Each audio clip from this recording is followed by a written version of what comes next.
Hi, I'm Isabel, and this is my video reflection number 2, and where I talk about what I learned in the class so far. And I guess the first thing that I learned about myself is that I'm going to be a very compassionate teacher, which can be a good and a bad thing. It'll be a good thing because I'll always be caring about my students and working on how I can help them, and I think I'll really be on top of my accommodations for students with disabilities. I'll be really willing to work with them and help them in any way that I can.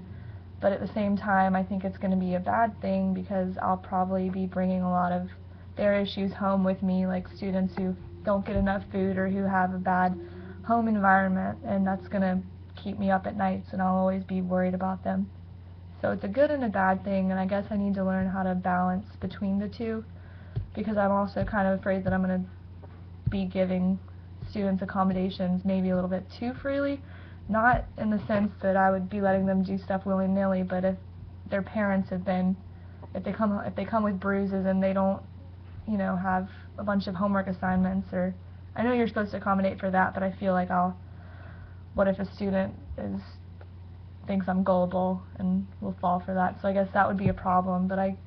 guess I'll learn how to balance between the two and be helpful in both ways. But another thing I learned about myself was through the tree exercise, which I actually really enjoyed because I knew why I wanted to teach, and I've always wanted to be a teacher, and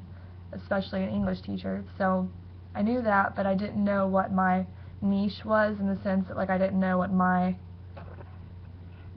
plant or what my thing to change was going to be helpful in the most way. So I'm just going to read off my tree. But for the roots, I had connectedness, honesty, respect,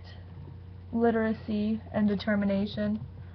And then for the trunk of who I identify as a person as is friend, daughter, girlfriend, exerciser, I don't know if that's a word, so that's good, but I'm going to be an English teacher, and student, because that's what I most identify as now, because I've been a student for so long with no stopping. And so then for the big bulk of the tree, I put literacy, and it kind of took me a while to think about it because I wasn't sure what my number one issue was, but once I started to think about it, I love reading, and I was lucky enough to have teachers who taught me how to read well and how to find books that I would want to read, and that in my opinion, there's no such thing as a guilty pleasure read. As long as you're reading, that's good. So I really want to ingrain that in my students and make sure that they love reading, even if it is just, online articles, or, texting is reading, emailing is reading, and I want my students to realize that they're reading all the time, because a lot of students right now think they hate reading, but they don't really hate reading, so I can't wait to teach that. And I guess another thing I learned was that I'm excited. At first I was really nervous about going into the pre-internship because I haven't had many experiences in the classroom like a lot of my peers have. I've been going to people's homes to teach ESOL students, or going to community centers to teach adults who are learning English for the first time, and I haven't been in a